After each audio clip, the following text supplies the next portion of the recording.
자, 지금부터 이제 우리가 재개발, 재건축에 대해서 우리가 이제 전체적인 체계도를 한번 봤단 말이죠. 그 전체적인 체계도에 대해서 우리가 이제 가장 중요한 것들이 너무너무 많은 논점들이요. 이런 뭐 상가 입주자들은 과연 어떻게 해서 입주권, 분양권을 받을 것인가.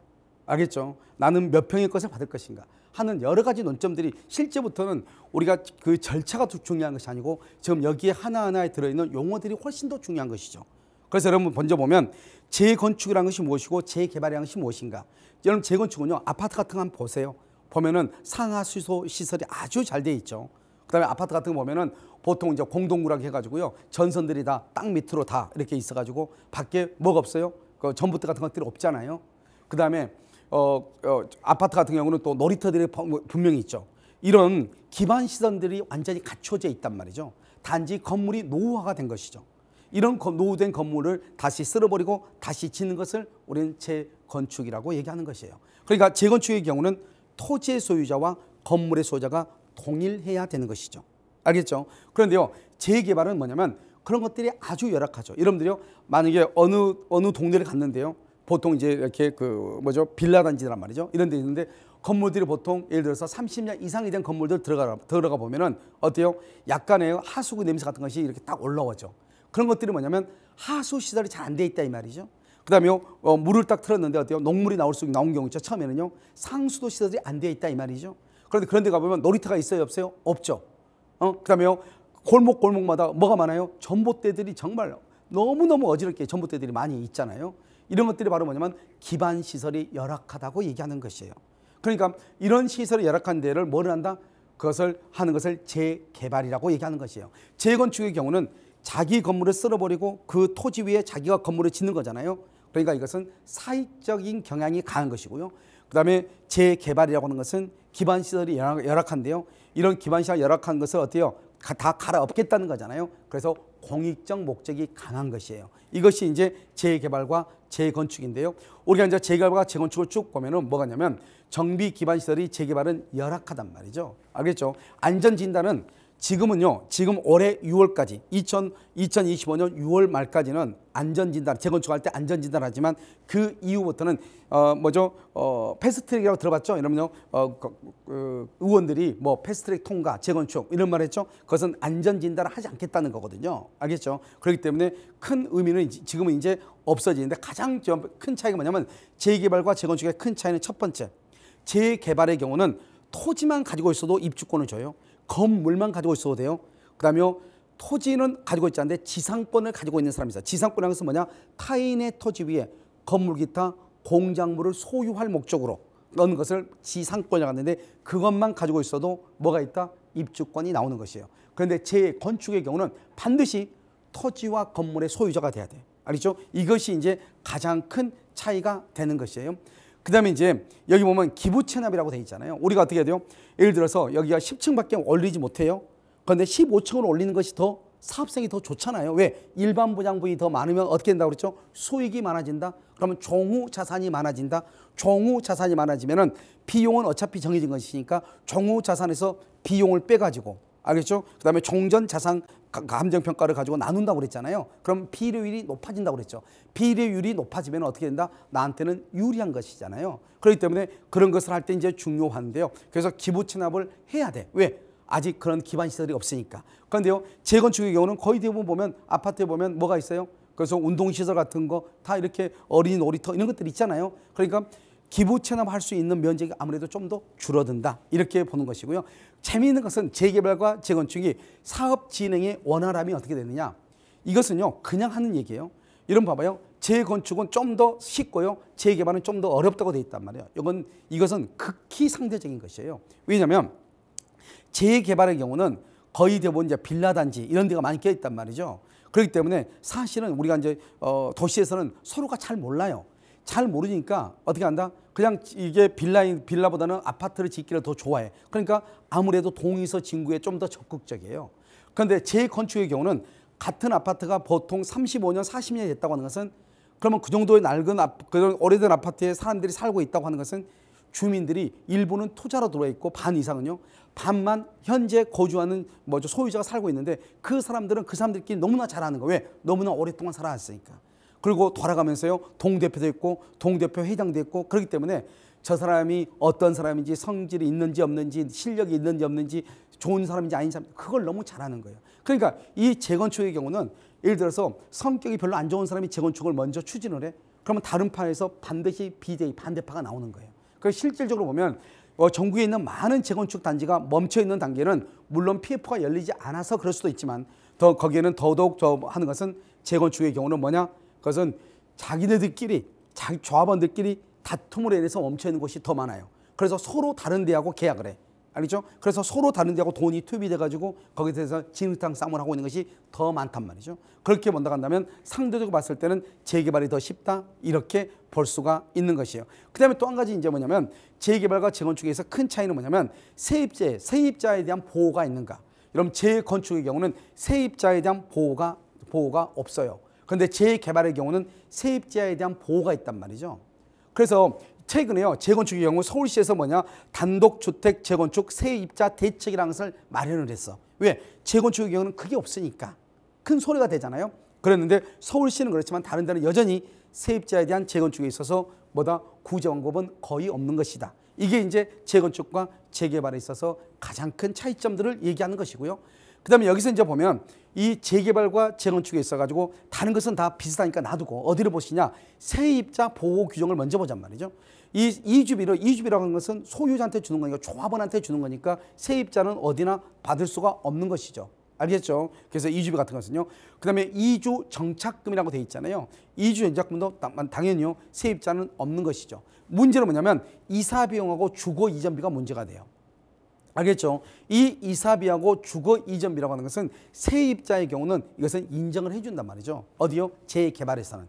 그런데요, 재건축에서는 거의 인정을 하지 않아요. 이게 이제 문제가 되는 거예요. 그러면 이사비용 같은 것은 어떻게 해요? 여기 보면 소유자와 협의를 하라. 왜 그러겠어요? 내가 만약에 못 나가겠다고 버티면 어떻게 돼? 소유자는요, 이 사람들은 뭐를 해야 돼요? 여기서 이주비를 받으려면 뭐를 해야 되냐? 일단 방을 비워야 돼요. 방을 비워야, 집을 비워야 공가라고 하는 것이 확인이 돼야지 이주비가 나가거든요. 1차로. 알겠죠? 그렇기 때문에 여기요, 만약에 세입자가 끝까지 버티면 골치 아플 수가 있죠. 그런 경우는 여기는 이사비는 줄 수가 있다. 이런 의미인데 사실 법적으로 인정한 것은 아니잖아요. 그런데 여기는 보면 주거 이전비 같은 경우는 세입자의 경우는 3개월 이상 거주를 했다고 한다면 주거 이전비 같은 것이 나온단 말이에요. 왜 그러냐? 이 재건축의 경우는 사익적 목적이고 이 재개발의 경우는 뭐라죠? 공익적 목적이 우선하기 때문에 그렇다. 이런 말이에요. 아시겠죠? 그 다음에 이제 이주비 대출을 받을 때는 어떻게 받을 것인가? 여러분들 이주비 대출 받을 때는 은행 대출 서류를 작성을 해. 보통 보면 은행에서 뭐라면 은행 직원이 상주하죠. 알겠죠? 우리은행, 국민은행 상주하죠. 그래가지고 이주비 통장을 수령을 해요. 그래서 이주비 통장을 수령할 때는 이주비를 일부를 지급해. 보통 20에서 30%를 일부 이 통장을 수령하면서 이주비를 준단 말이죠. 그 다음에 이제 이주 일정을 확정을 해요. 확정을 하고 난 다음에 그 다음에 뭐라냐면 이주 완료. 여기서 이제 공가 확인이라고 돼 있죠.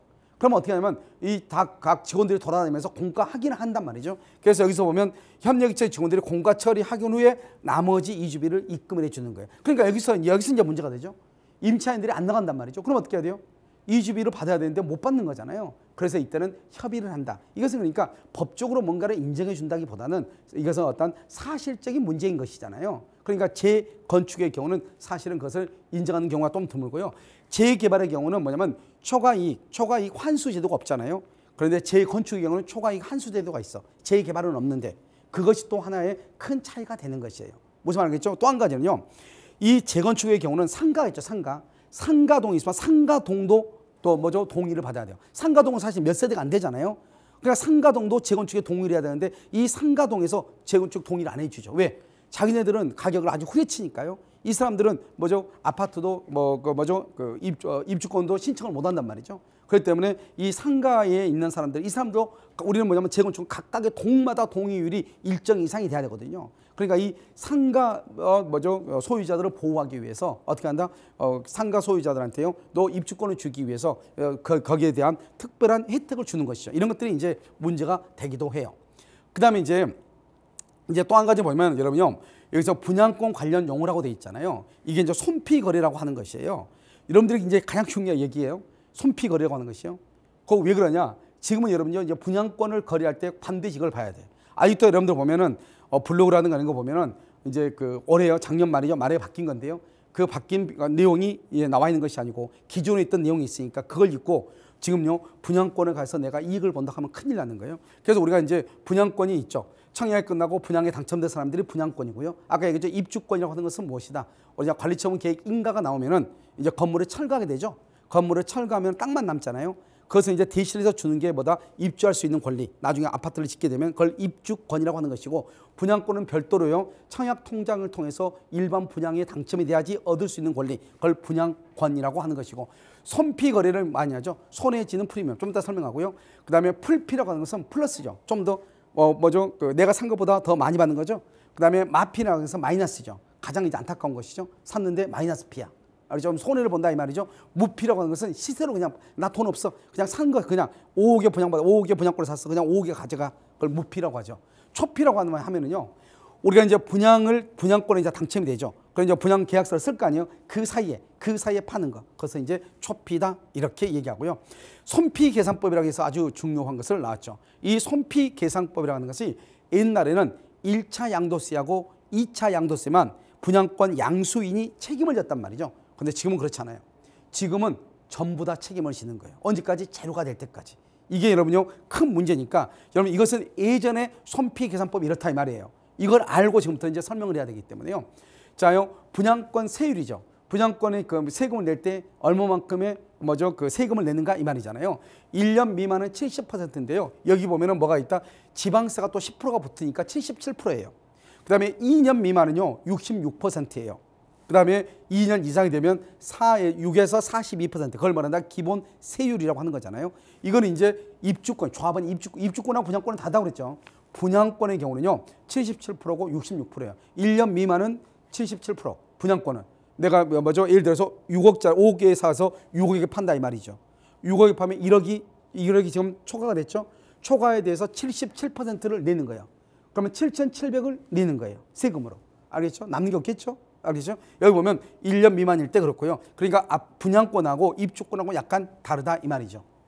여기 보면 기존에 이제 기획재정부 언제냐? 2024년 12월 27일 보면 기존의 해석하고 2024년 11월 7일, 알겠죠? 얼마 안 됐죠. 지금 한 두 달밖에 안 됐죠. 여기에 새로운 해석이 있단 말이죠. 기존의 해석은 어떻게 하냐면, 분양권을 사죠. 분양권 살 때 어떻게 하냐? 사는 사람이 내가 당신 양도세를 내가 대신 내줄게. 그래서 양도세를 2차까지만 양도세를 부담했단 말이죠. 그런데 지금은 어떻게 하느냐? 끝까지 책임을 다 지는 거예요. 그래서 내가요 설명을 하고요. 자, 여기서 보면 일반적인 분양권 거래라고 이렇게 되어 있잖아요. 분양권 거래요. 이렇게 일반적인 분양권 거래라고 하는 것을 이렇게 쭉 보면은 어떻게 되냐? 만약에 분양권이 12억이에요. 12억인데 17억에 매매를 한다 이 말. 그러면 차익이 얼마죠? 5억이잖아요.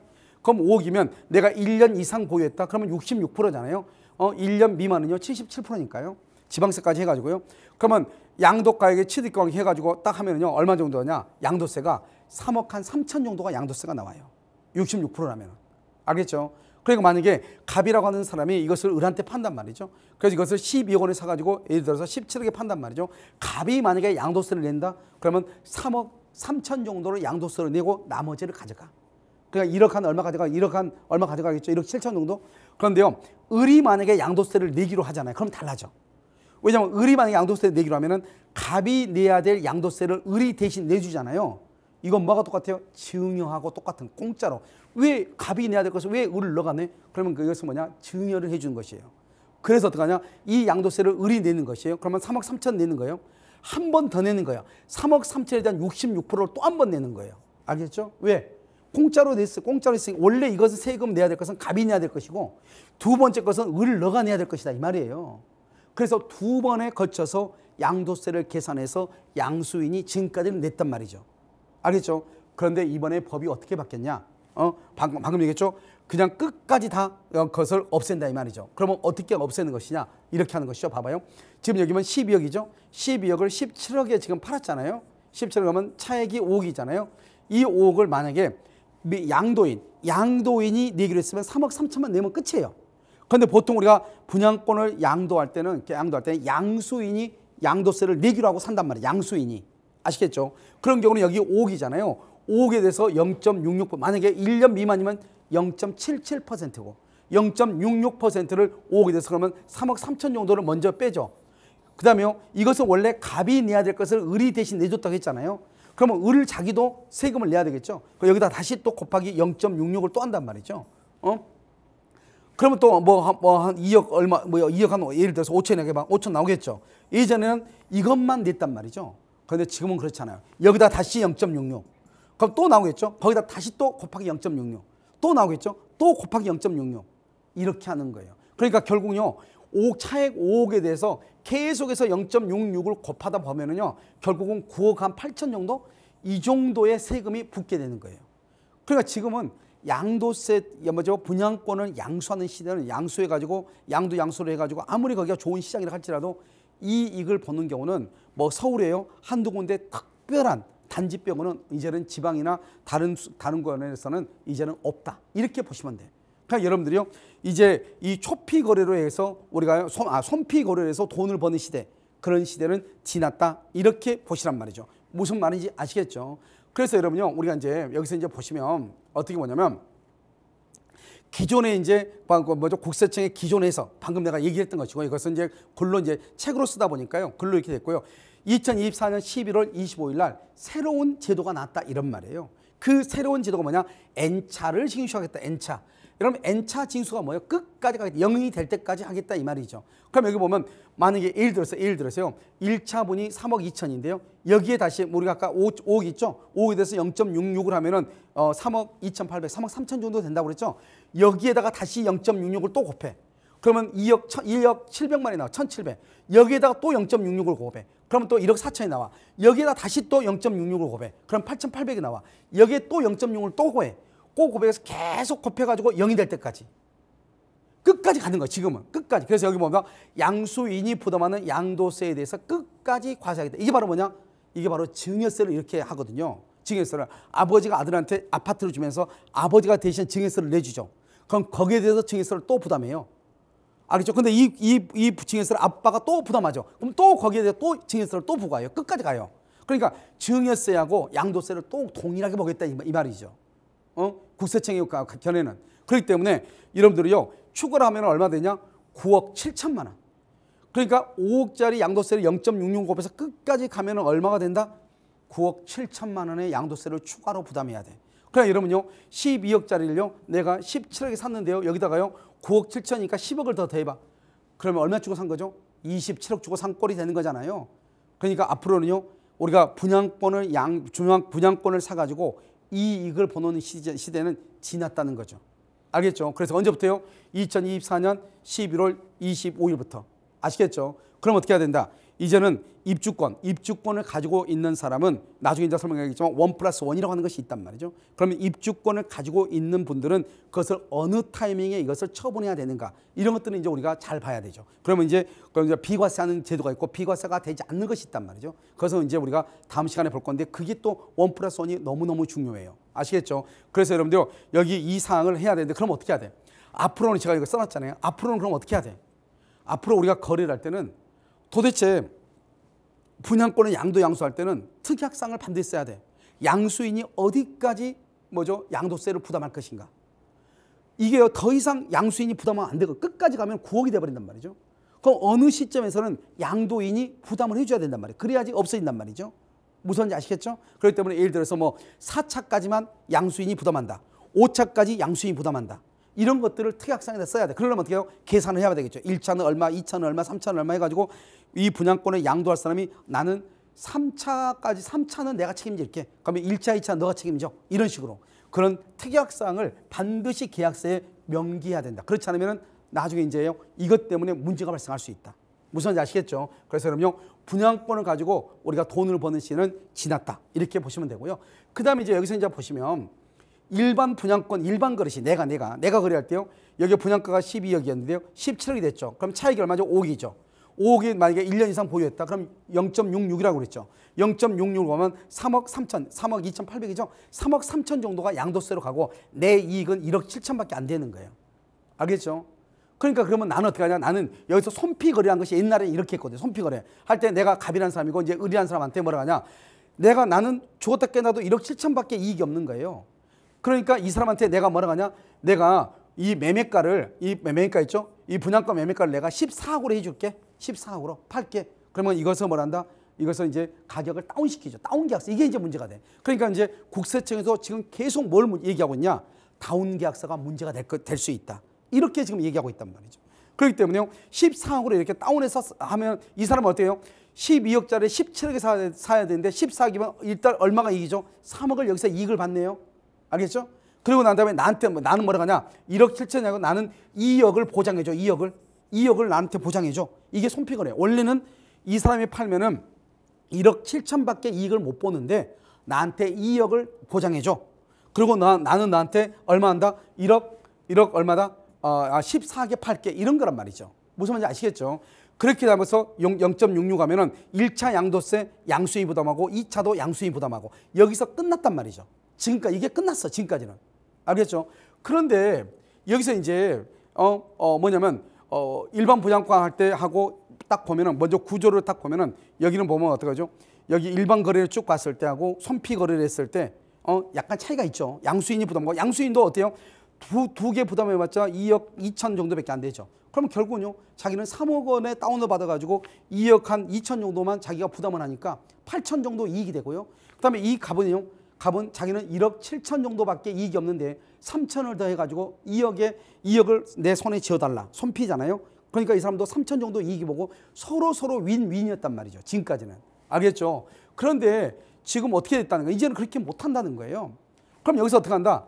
1억 3,200이다. 1억 3천 1차 양도세, 1차 양도세에서 곱하기 또 0.6, 곱하기 0.6, 곱하기 0.6 쭉 해가지고 아무튼 0이 될 때까지 계속 0.66%를 곱하겠다는 거예요. 그러다 보면은 이제 양도 차익이 어떻게 되느냐? 이렇게 된다. 만약에 2억, 아까는 5억에 대해서는 9억 6, 7천 정도 양도세가 나왔죠.